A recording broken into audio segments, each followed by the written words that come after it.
Exploring the Excel Application Desktop, Part 1. Now let's take a tour through the Excel application on your desktop. Because there are many features to look at, I've broken this tour into two different parts.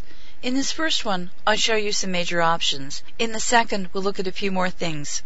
Plus maybe look at a little detail that I may have glanced over here. When you open Excel for the first time, it looks very much like this. It's open to the first blank worksheet in a blank workbook.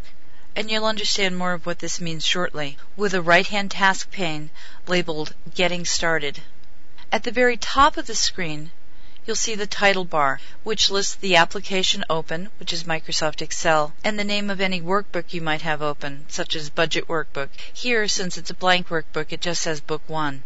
At the right of the title bar, you'll see three buttons which should be familiar to you because they're available in just about any Windows application.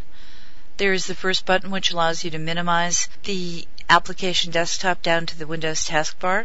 The second allows you to restore down or maximize or minimize the actual look of the desktop, such as going from this to this. And the third button, the X, allows you to exit Excel. If you choose to exit Excel while you've got an open workbook from which you have unsaved changes, you'll be prompted to save those changes before you exit. Just below the title bar is the menu bar, with common menu bar options such as File, Edit, View. Notice that if you click on any of these menu options, the full menu will be shown.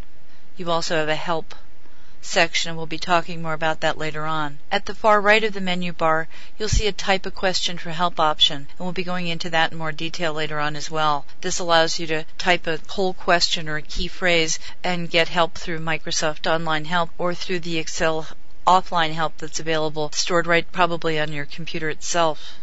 Under the menu bar, you will see the Excel toolbar, with icons to represent common or most needed tools within Excel, many of which will repeat options available under the menu options from the menu bar. Just move your cursor across the icons such as here, and you'll see that a little window opens up. This is a screen tip which tells you what each icon does. For example, email, print preview, spelling, research.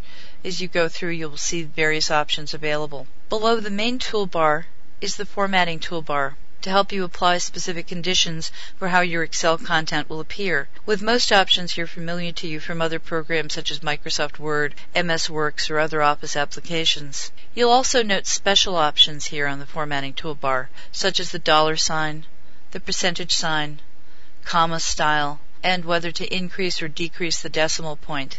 We're not done yet, but because we've got one more toolbar, one that is perhaps new to you, and far more workspace to go, let's move on to the second part of this tutorial to continue our tour.